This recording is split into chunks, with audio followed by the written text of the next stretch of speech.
इलाज का सहयोग दे दें, ये मेरा आग्रह है। आपने बोलने का मौका दिया, धन्यवाद। श्री रफीक खान। सभापति महोदय, आपने मुझे एप्रोप्रिएशन और फाइनेंस बिल पे बोलने का मौका दिया, इसके लिए मैं आपका शुक्रिया अदा करता हूं, धन्यवाद देता हूं। बजट सेशन के बाद से डिफरेंट इश्यूज पे और अलग अलग समय अलग अलग चर्चा करी गई। पूरे देश का बजट केंद्रीय सरकार ने दिया और उसके बाद में सारे प्रदेशों में और सभी सरकारों ने अपना अपना बजट पेश किया। राजस्थान पहली सरकार बनी जिन्होंने पेपरलेस बजट प्रस्तुत किया। राजस्थान में एक मिसाल पेश करी पूरे देश में। न केवल आम आदमी के ऊपर किसी भी तरह का, कोरोना जैसी महामारी से पूरा देश गुजरा, एक साल सभी लोग पीड़ित रहे, बीमारी का इलाज, दवाइयों की अवेलेबिलिटी, जांच की अवेलेबिलिटी, राशन की पूर्ति करना, आम आदमी को कैसे इससे बाहर निकाला जाए, इसमें पूरा साल बीत गया। सभापति महोदय, ऐसे समय में ये उम्मीद की जा रही थी कि सरकार बजट देगी तो कोई बहुत ज्यादा रिलैक्सेशन मिलेगा नहीं, टैक्स की मार आ जाएगी, सब्सिडी बंद हो जाएगी। लेकिन मैं ये कह सकता हूं कि पूरे हिंदुस्तान में राजस्थान एक ऐसा एग्जाम्पल बना जहां 1 रुपए के टैक्स की बढ़ोतरी नहीं करी गई और आम आदमी को फायदा दिया गया। रोशनी है मेरे अंदर, रोशनी है मेरे अंदर, मैं यह हवाला दूंगा। इस मिसाल के साथ मुख्यमंत्री जी ने बजट पेश किया। रोशनी है मेरे अंदर, मैं यह हवाला दूंगा, मैं तो सूरज हूं, सारे जमाने को उजाला दूंगा। कोई टैक्स नहीं लगाया गया। अलग अलग जगह और सारे प्रदेशों में कहीं कुछ किसी पे इंक्रीमेंट हुआ, किसी टैक्स पे इंक्रीमेंट किया गया, लेकिन राजस्थान सरकार ने आम आदमी को फायदा देने की कोशिश की गई। अभी बहुत सारी जब पूरा साल निकला तो कई सारे मुद्दे सामने आए। लोकतंत्र की भी बहुत बात हुई, लोकतंत्र खतरे में है, यह भी बात हुई। चूंकि फाइनेंस बिल है, बजट का मसला है, तो जब पूरे देश में इकोनॉमी की बात होगी, फाइनेंस की बात होगी, डीमोनेटाइजेशन की याद की जाएगी, नोटबंदी को याद किया जाएगा। वो दौर भी देखा है तारीख की नजरों ने, लम्हों ने खता की और सदियों ने सजा पाई। नोटबंदी करी गई, आम आदमी को सड़क पे खड़ा कर दिया गया, लोग बाग लाइनों में मर गए, किसी ने चिंता नहीं करी। और मैं ये दावे के साथ कह सकता हूं कि इसका परिणाम आने वाले 10 वर्षों में भी खत्म हो जाए, इसका अफेक्ट आने वाले 10 वर्षों में भी खत्म हो जाए, तो मैं यही हूं सभापति महोदय। ये ऐसा काम हुआ, काले धन की बरामदगी की बात करेगी, कहां गया?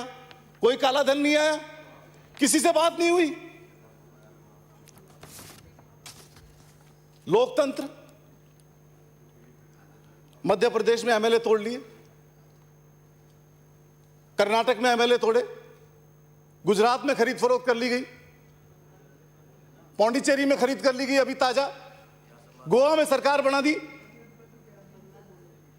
बंगाल में रोज खरीद फरोख्त हो रही है,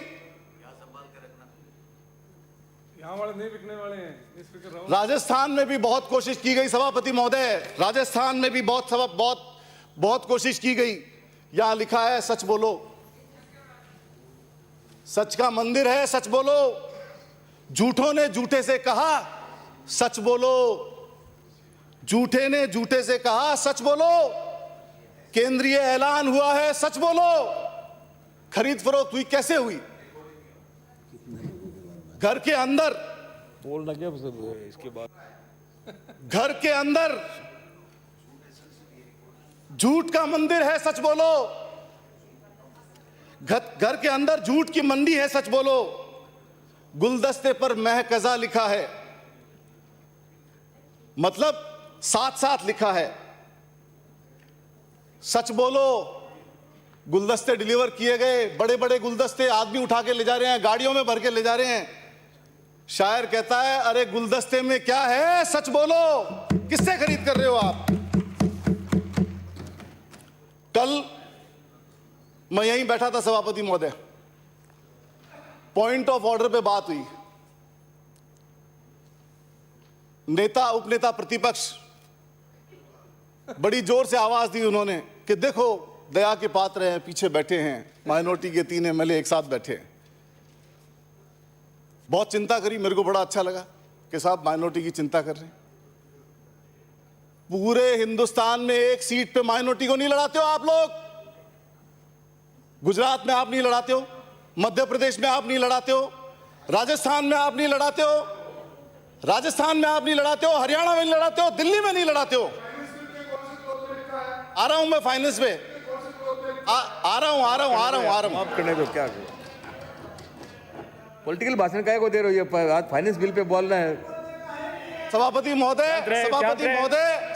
महोदय, पूरे हिंदुस्तान की लोकसभा सीट में एक सीट पे माइनॉरिटी किसी आदमी को नहीं लड़ाते हैं, और जब बात करते हैं तो कहते हैं कि साहब माइनॉरिटी के साथ अन्याय हो रहा है। प्लीज, अब इनको पश्चिम बंगाल लगाया प्रभारी बना के, और मुझे पूरी उम्मीद है ये जो साथी मेरे बोल रहे हैं यहाँ। अच्छा, तो ये रहता आज की डिबेट प्योरली जो है स्पेसिफिक फाइनेंस बिल पे होती है। मैं आ रहा हूँ सभापति महोदय, उसी मुद्दे पे आ रहा हूँ। ये मेरे दलित साथी बैठे हैं यहाँ, 5 कटारिया साहब बोलेंगे। ये मेरे दलित साथी बैठे हैं यहाँ, सब आप करिए अपने। ये मेरे दलित साथी बैठे हैं यहाँ। अगर हिंदुस्तान में पंडित जवाहरलाल नेहरू नहीं होते, बाबा साहब अंबेडकर नहीं होते, और आबादी के अनुसार रिजर्वेशन नहीं देते, पॉलिटिकल उसमें क्षेत्रों में और सीटों पे लड़ने की छूट नहीं देते, तो ये भी आज यहां नहीं बैठे होते। सभापति महोदय, आज हिंदुस्तान के अंदर 14% मुसलमान हैं। इनको ये चाहिए कि आबादी के हिसाब से दे, और ये जो लोग बैठे हैं, अगर ऐसा ही चलता रहा और ये लोग इसी तरीके से इलेक्शन पॉलिटिक गलियारों में इसी तरीके से लड़ाते रहे आदमियों को, तो वो दिन दूर नहीं जब ये इनको भी लड़ने के लिए जगह नहीं देंगे। अभी किसान की बात कर रहे थे, किसान की बात करी सभापति महोदय, 250 आदमी मर गए, 250 आदमी वहां धरने पे मर गए।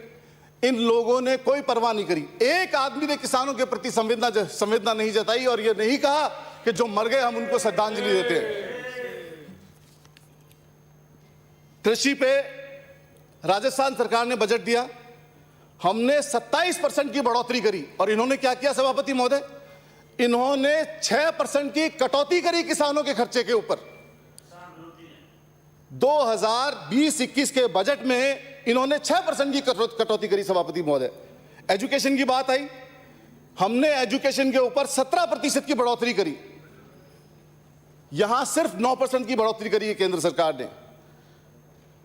पेंशन, राजस्थान में कांग्रेस की सरकार बनी, मुख्यमंत्री जी ने सरकार बनते ही जिसको 500 रुपए पेंशन मिलती थी 750 रुपए की, जिसको 750 मिलती थी उनकी 1000 करी, जिनको 1000 मिलती थी उनकी 1500 करी।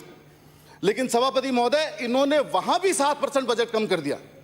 हमने 7% की ग्रोथ दी, इन्होंने 10% की कमी कर दी पेंशन के अंदर। सभापति महोदय, कल जब सदन में बहुत ज्यादा हंगामा हो रहा था, तो नेता प्रतिपक्ष ने बहुत ज्यादा सीन क्रिएट किया, और एक बहुत गलत नुमाइश, गलत नजारा यहां पेश किया। और जब उनसे फोन टेप के मसले में बात करी गई, तो उन्होंने कहा कि साहब सरकार जवाब देवे, और तीनों नेता यहां बैठ करके, और उस 90,000 लोगों का टेप होने की पेशकश करी गई, रिकॉर्ड दिखाया गया कि 90,000 लोगों के टेप गुजरात सरकार ने टेप किए गए, उस पर कोई जवाब नहीं दिया। तो हमारे जो संसदीय कार्य मंत्री हैं, उनकी शान में एक शेर बोलूंगा, सिसकती रुत को गुलाब कर दूंगा, मैं इस बहार में सबका हिसाब कर दूंगा। सिसकती रुत को महकता गुलाब कर दूंगा, मैं इस बहार में सबका हिसाब कर दूंगा। मैं इंतजार में हूं, तू सवाल तो कर, यकीन रख मैं तुझे लाजवाब कर दूंगा। सभापति महोदय, चाहे शिक्षा का मसला हो, चाहे उद्योग का मसला हो, चाहे माइनिंग का मसला हो, केंद्र सरकार ने हर चीज में कटौती करी। हमारे यहाँ माइनिंग की रेवेन्यू पिछले कई सालों से गिरती जा रही है। समाप्त करें। मैं सदन से मांग करता हूं सभापति महोदय कि माइनिंग को मॉडर्नाइज किया जाए। विराजिए। सभापति महोदय, आपने बोलने का मौका दिया, बहुत बहुत शुक्रिया, बहुत बहुत धन्यवाद। माननीय सभापति महोदय, आपने मुझे फाइनेंस बिल के ऊपर मुझे बोलने का मौका दिया, मैं बहुत बहुत धन्यवाद देना चाहता हूँ। सभापति महोदय, मैं अर्थशास्त्र तो हूँ नहीं,